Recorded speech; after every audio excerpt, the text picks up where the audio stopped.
భక్తుల కోసం ఏర్పడినదే టీటీడీ, దేవుడి కోసం కాదు. దేవుడిని భక్తుల నుంచి కాపాడటం కోసం కాదు. భక్తులు సమస్యల్లో ఇరుక్కోకుండా చూడటం కోసం ఈ పాలక మండలి అనేటువంటిది ఏర్పడింది అనే స్పృహ వాళ్ళకు ఉండాలి. ఆ స్పృహ ఉంటే ఈ పని జరిగేది కాదు. అంతమంది జనం అక్కడ పార్కులో ఉన్నారు, వాళ్ళకి కమ్యూనికేట్ చేయాలనే స్పృహ లేకపోతే ఎలా? వీళ్ళకి ఒక మెకానిజం ఉండాలి కదా. లేదు, దానికి ఏదైనా ఆల్టర్నేటివ్ మార్గాలు పెట్టుకోవాలి. ఒక గ్యాప్ ఇచ్చి వీళ్ళని బయటకు తీసుకెళ్ళడానికి ఒక మార్గము, వాళ్ళ లోపలికి తీసుకురావడానికి ఒక మార్గము, ఇలాంటివి ఏదో ఒక ప్రత్యామ్నాయ ఏర్పాటైనా చేసుకోవాలి. ఓకే, ఇవేవీ లేకుండా క్యూ లైన్లలో కూడా అదే గొడవ. క్యూ లైన్లో ఎవరికైనా సమస్య వచ్చినా కానీ అక్కడి నుంచి బయట తీసుకురావడం సాధ్యం కాదు. అలాగని అక్కడే వదిలేస్తే వాళ్ళకి ఏదైనా ప్రాణాపాయం జరిగితే ఎవరిది బాధ్యత? అందుకని ఆల్టర్నేటివ్ ప్రయత్నాలు, ఆపరేషన్స్ ఉండాలి. ఒక క్యూ పక్కన ఇంకొక వేకెంట్ క్యూ ఉండాలి. దానిలోకి టీటీడీ వాళ్ళకి మాత్రమే యాక్సెస్ ఉండాలి. దానిలో డాక్టర్స్ వీళ్ళందరూ ఉండాలి. అక్కడ ఎవరికి ఏ టైంలో ఏం జరుగుతుందో తెలియని పరిస్థితి. కాబట్టి వాళ్ళని ఇమ్మీడియట్గా అక్కడ రెస్పాండ్ అయ్యి వాళ్ళకి ప్రాథమిక వైద్యం అందించి అక్కడి నుంచి వాళ్ళని తరలించడానికి ఒక పాసేజ్ ఉండాలి. ఇది అనుక్షణం ప్రతి చోట వాళ్ళు ఏర్పాటు చేసుకోవాలి టీటీడీ. అదేమీ చిన్న గుడి ఏం కాదు, విపరీతమైన ఆదాయం వస్తున్న గుడి. దేశంలోనే కాదు ప్రపంచంలోనే అత్యధిక ధనవంతుడు ఆయన. వడ్డీ కడుతున్నాడు ఈ రోజుకి, కుబేరుడికి అని చెప్తారు, వడ్డీ కలుసుల వాడు అంటారు. కానీ ప్రపంచంలోనే అతి ధనవంతమైనటువంటి ఆలయం అది. ఆ ఆలయంలో ఇలాంటి ఏర్పాట్లు చేసుకోకుండా మరి ఏం చేస్తున్నారు వాళ్ళు? పైగా వీళ్ళ చేతుల్లోకి అధికారం వచ్చి చాలా రోజులైంది. ఆ ప్రసాదం గొడవ జరిగినప్పుడే ఈ పనులన్నీ చేసుంటే వీళ్ళు సక్సెస్ఫుల్ అడ్మినిస్ట్రేటర్స్, వీళ్ళు భక్తులు అని చెప్పుకునేవాళ్ళు. ఆ పరిస్థితి లేదు. ఇప్పుడేదో ఆయన సారీ చెప్పమని బిఆర్ నాయుడు గారిని, లేకపోతే శ్యామలరావుని సారీ చెప్పమని అంటే సారీ చెప్పేస్తే వాళ్ళని పదవుల్లో కొనసాగించేస్తారా? వీళ్ళందరూ ఏం చేస్తున్నారు మరి? వైకుంఠ ద్వార దర్శనానికి ఇంతమంది వస్తున్నారు అనే ప్రొజెక్షన్ వీళ్ళు ముందు ఇచ్చారు. వాళ్ళకి తెలియదు అనే మాట కూడా కరెక్ట్ కాదు. ఇంతమంది వస్తున్నారు, ఇంతమందికి ఏర్పాట్లు చేస్తున్నాం, మరి వీళ్ళు పేపర్ ప్రకటనలు ఇచ్చారు, మీడియా ముందు మాట్లాడారు. మరి అంతమంది వస్తున్నారనే స్పృహ మీకు ఉన్నప్పుడు దానికి తగిన ఏర్పాట్లు ఎందుకు చేసుకోలేదని క్వశ్చన్ చేయాలి కదా వీళ్ళని. కాబట్టి ఇదేదో కంటి తుడుపు చర్యలు, ఇవన్నీ కంటి తుడుపు చర్యలు తప్ప సీరియస్గా వీళ్ళు ఏదో ఒకటైతే కంగారు పడ్డారు, కొంచెం భయపడ్డారు. ఈ భయం కలగడానికి కూడా సంధ్యా థియేటర్ ఇన్సిడెంట్ కూడా ఒక కారణం. దాని నుంచి అలా కాకుండా మనం ఇంకోలా రియాక్ట్ కావాలి అన్న పద్ధతిలో వీళ్ళ రియాక్షన్స్ ఉన్నాయి తప్ప అకార్డింగ్ టు సిచ్యుయేషన్ అయితే లేవు. ఏ విధంగా చూడొచ్చు అంటారు? నైతిక బాధ్యత వహించి బిఆర్ నాయుడు గారు రాజీనామా చేయాలి అని ఉంటే ఇంకా బెటర్గా ఉండుండేదేమో. ఓకే, ఎందుకంటే ఇది జరిగిన పొరపాటు ఏంటి? ఎవరో అనారోగ్యంతో ఉన్న వాళ్ళని బయటకు తీసుకొస్తున్నారు. అది స్కూలే, రామానాయుడు స్కూలో ఏదో సంథింగ్, అది బైరాగ్ పట్టెడో ఏదో ఆ ఏరియాలో ఉన్నటువంటి ఒక స్కూల్. అది టీటీడీ కంట్రోల్లో లేనటువంటి ఒక ప్రభుత్వ విద్యాలయంలో కౌంటర్ పెట్టారు. అక్కడ గేట్లు వేసున్నాయి, పక్క పార్కులో పడిగాపులు పడున్నారు జనాలు. తలుపు ఎప్పుడు తీస్తే అప్పుడు రష్ అవుదాం.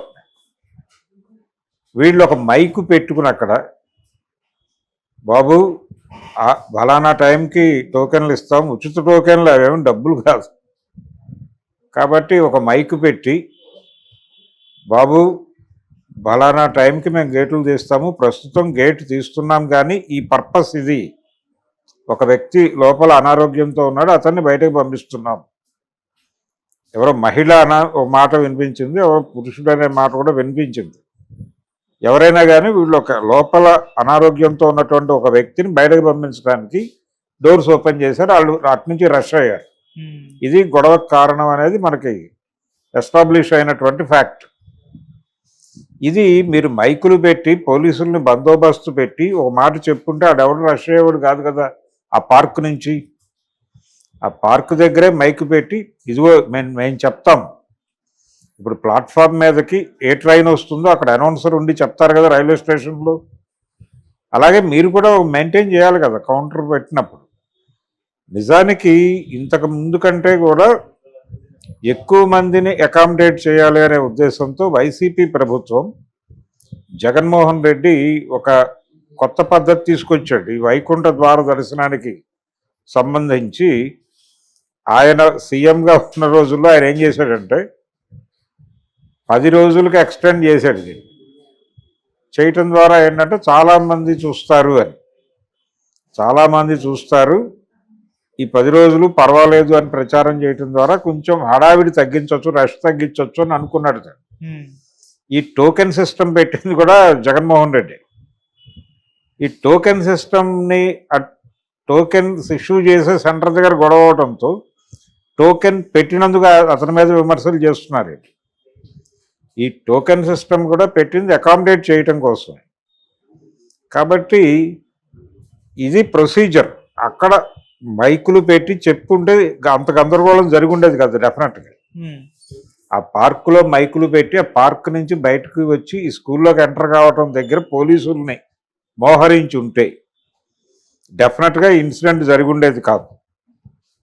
అది జరగల. కమ్యూనికేషన్, పబ్లిక్తో కమ్యూనికేషన్ లేకపోవటం అనేది లోపం. ఆ లోపం ఖచ్చితంగా టీటీడీది. టీటీడీ లోపం వల్లనే జరిగింది ఇది. ఇది వాస్తవం. టీటీడీ పోస్టులు మీరు నామినేట్ చేశారు కాబట్టి మీరు నామినేట్ చేసినటువంటి వాళ్ళు చేసిన తప్పుగా దీన్ని భావించి ఆయన్ని టెర్మినేట్ చేయండి. మీరు క్షమాపణ చెప్పించి చేతులు కడిగించేయటం ఎందుకు? దైవం పట్ల చాలా అనురక్తి, భక్తి ఉన్నటువంటి పవన్ కళ్యాణ్ గారు ఆయన ఇంతకు ముందే అక్కడికి వెళ్ళి దీక్ష చేశాడు. ఆయన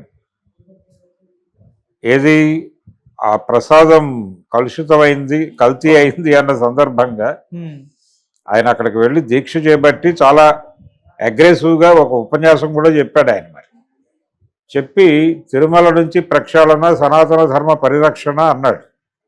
అన్నప్పుడు అక్కడ వైసీపీ పాలనలో ప్రసాదంలోనే ఇంత దారుణాలు జరిగినప్పుడు వాళ్ళు తీసుకున్న ఇతర నిర్ణయాలు ఏమిటి, ఆ నిర్ణయాల్లో సమీక్షించదగినవి ఏమిటి, మార్పు చేయాల్సినవి ఏమిటి అని మీరు అక్కడ వాళ్ళతో కూర్చుని ఒక రివ్యూ మీటింగ్ చేసి ఉండాలిగా. చేసుంటే ఇది వచ్చేది బయటికి. ఇలా వైకుంఠ ద్వార దర్శనానికి జగన్మోహన్ రెడ్డి గారు టోకెన్ సిస్టమ్ పెట్టారండి. అలాగే దీన్ని 3 రోజుల నుంచి 10 రోజులకి ఎక్స్పాండ్ చేశారు. అలాగే కౌంటర్స్ సంఖ్య పెంచారు. 9 కౌంటర్స్ అక్కడే పెట్టారట. ఇది మాత్రమే కాదు, ఈ తిరుపతిలో ఏర్పాటు చేసిన 9 కౌంటర్లు మాట్లాడుతున్నారు కానీ రాష్ట్ర వ్యాప్తంగా చాలా కళ్యాణ మండపాల్లో కూడా పెట్టారు. ఇప్పుడు తిరుమలలో పెట్టిన వాటిలో కొన్నేమో టీటీడీ కంట్రోల్లో ఉన్నవే, కొన్ని ప్రైవేట్ అంటే ప్రైవేట్ కాదు, గవర్నమెంట్ స్కూళ్ళల్లో అక్కడ పెట్టారు. టీటీడీ కంట్రోల్ లేని చోట పెట్టారు. అక్కడ జరిగింది గొడవ ఇది. కాబట్టి దీనికి టీటీడీ బాధ్యత వహిస్తూ వాళ్ళు క్షమాపణ చెప్పడం కాదు, ఇమ్మీడియట్గా తొలగించేయచ్చు. 6 చనిపోవటం, ఇంతమంది గాయపడటం అనేది చిన్న విషయం ఏం కాదు. తిరుమల చరిత్రలోనే ఇది ఒక చీకటి అధ్యాయం లెవెల్లో మాట్లాడుతున్నారు. బయట మాట్లాడుతున్నప్పుడు నైతిక బాధ్యత వహించి మీరు రాజీనామా చేసేయండి అని వాళ్ళతో చెప్పుండొచ్చు. లేదు వీళ్ళే తొలగించి వేరే కొత్త టీటీడీ చైర్మన్ నియమించవచ్చు. అది జరగాలి. అలా కాకుండా క్షమాపణ చెప్పండి సరిపోతుంది అని మాట్లాడటం అనేది అదేదో చర్య తీసుకున్నట్టు ఉంటుంది, తీసుకోనట్టు ఉంటుంది. కర్ర విరక్కుండా పాము చావకుండా మాట్లాడాడు ఆయన. అధికారుల మీద ఏమో సీరియస్గా మాట్లాడాడు. టీటీడీలో వీళ్ళు నామినేట్ చేసిన పదవుల్లో ఉన్న వాళ్ళ గురించి ఏమో మెతకగా వ్యవహరించాడు. అంటే రాజకీయ నియామకం ఇది.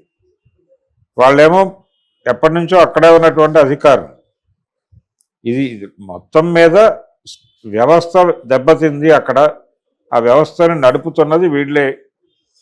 కాబట్టి ఒక్క మాట అంటే పుష్ప సందర్భంగా సంధ్యా థియేటర్లో ఏర్పడినటువంటి పరిస్థితుల్ని దృష్టిలో పెట్టుకుని పవన్ కళ్యాణ్ గారు మాట్లాడుతున్నారు.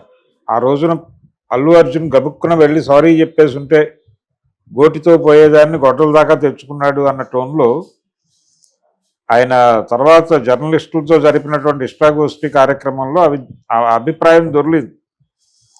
అదే అభిప్రాయాన్ని ఇక్కడ పట్టుకొచ్చి దొర్లించాడు ఆయన. దొర్లించి ఇమ్మీడియట్గా మీరు సారీ చెప్పేసి కడిగేసుకుంటే అయిపోయేది కదా, ఎందుకు